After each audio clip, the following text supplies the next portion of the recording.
Hindenburg पहले भी कई कंपनियों को कर चुका है कंगाल। कौन है इसका मालिक जो अब अडानी के पीछे पड़ा? 25 जनवरी को अडानी ग्रुप की कंपनियों के बारे में अमेरिका की हिंडनबर्ग कंपनी ने एक रिपोर्ट जारी की।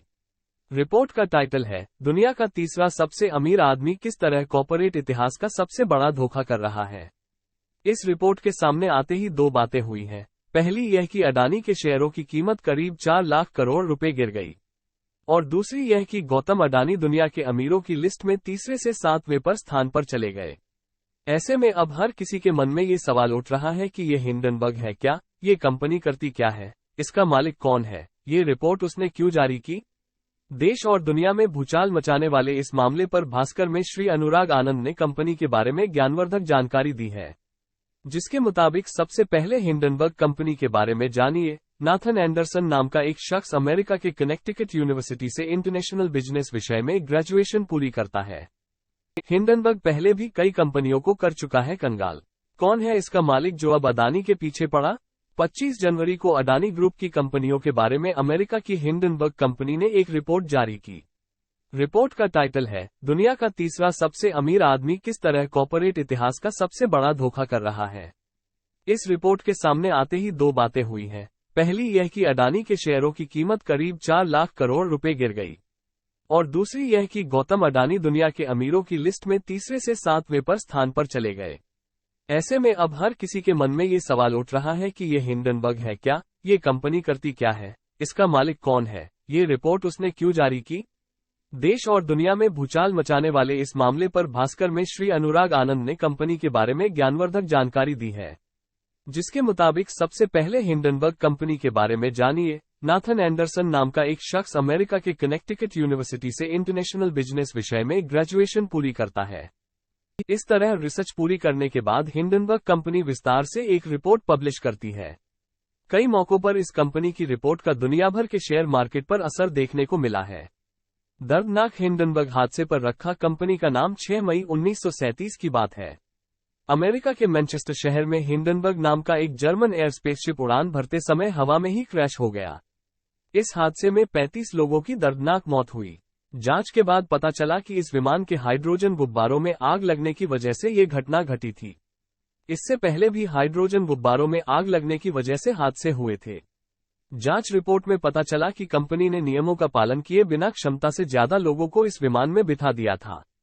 नाथन एंडरसन का मानना है कि स्पेसशिप कंपनी पहले की घटनाओं से सीखकर इस हादसे को टाल सकती थी। 80 साल पहले हुई घटना ने नाथन एंडरसन के दिल और दिमाग पर गहरा असर छोड़ा था। इसीलिए उसने 2017 में अपनी कंपनी का नाम हिंडनबर्ग रखा। ये नाम रखने का मकसद सिर्फ एक था, हिंडनबर्ग की तर्ज पर शेयर मार्केट में लाभ कमाने के लिए हो रही गड़बड़ियों पर नजर रखकर उसकी पोल खोलना, ताकि शेयर मार्केट में घोटालों की वजह से होने वाले किसी क्रैश को रोका जा सके। हिंडनबर्ग ने अडानी की कंपनियों पर रिपोर्ट क्यों जारी की? हिंडनबर्ग की रिपोर्ट पढ़ने से साफ पता चलता है कि इस कंपनी ने जानबूझकर ये रिपोर्ट अडानी ग्रुप की कंपनियों के शेयर गिराने के लिए जारी की। इसकी वजह यह है कि हिंडनबर्ग ने अडानी ग्रुप की कंपनियों पर शॉर्ट पोजीशन ले रखी है।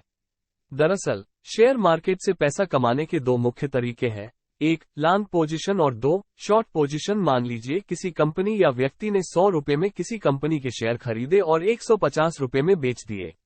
ऐसे में उसे 50 रुपए का लाभ मिलता है। इस तरीके को लॉन्ग पोजीशन कहते हैं।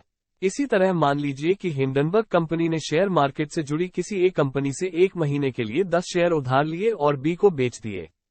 इस वक्त बाजार में एक शेयर की कीमत 100 है और उसने उसी कीमत में बी को बेचे हैं। अब हिंडनबर्ग को भरोसा है कि उसकी रिपोर्ट पब्लिश होने के बाद अडानी के शेयर की कीमत गिरेगी। ऐसे में बैंकों के पास वसूलने के लिए अडानी के शेयर के अलावा और कुछ भी नहीं है। हिंडनबर्ग पहले भी एक बड़ी कंपनी को कंगाल कर चुका है। 2020 में इलेक्ट्रिक ट्रक बनाने वाली अमेरिकी कंपनी निकोला के शेयरों की कीमत तेजी से बढ़ रही थी। तभी सितंबर महीने में निकोला कंपनी को लेकर हिंडनबर्ग ने एक रिपोर्ट जारी की, जिसके बाद इस कंपनी के शेयर 80% तक टूट गए थे।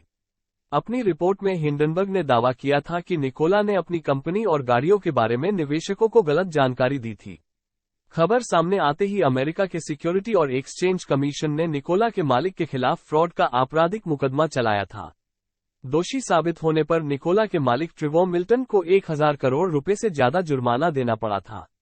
जून 2020 में निकोला कंपनी की वैल्यूएशन 2.77 लाख करोड़ रुपए थी, जो कुछ दिनों बाद ही घटकर 11,000 करोड़ रुपए रह गई। अडानी की कंपनियों का प्राइस अर्निंग रेशियो दूसरी कंपनियों से काफी ज्यादा है।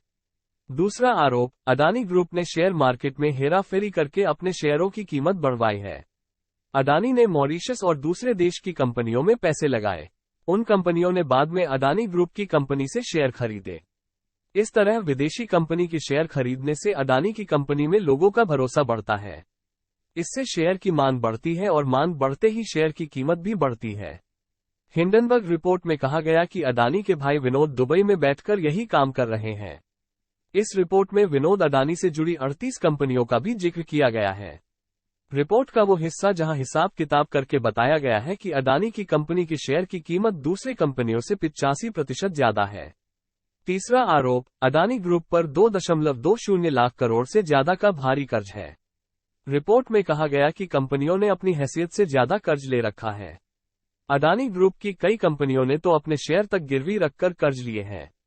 अडानी ने बीते दिनों एसीसी और अंबुजा कंपनी खरीदने के लिए भी कर्ज लिया था। ऐसे में बैंकों के पास वसूलने के लिए अडानी के शेयर के अलावा और कुछ भी नहीं है। हिंडनबर्ग पहले भी एक बड़ी कंपनी को कंगाल कर चुका है। 2020 में इलेक्ट्रिक ट्रक बनाने वाली अमेरिकी कंपनी निकोला के शेयरों की कीमत तेजी से बढ़ रही थी। तभी सितंबर महीने में निकोला कंपनी को लेकर हिंडनबर्ग ने एक रिपोर्ट जारी की, जिसके बाद इस कंपनी के शेयर 80% तक टूट गए थे। अपनी रिपोर्ट में हिंडनबर्ग ने दावा किया था कि निकोला ने अपनी कंपनी और गाड़ियों के बारे में निवेशकों को गलत जानकारी दी थी।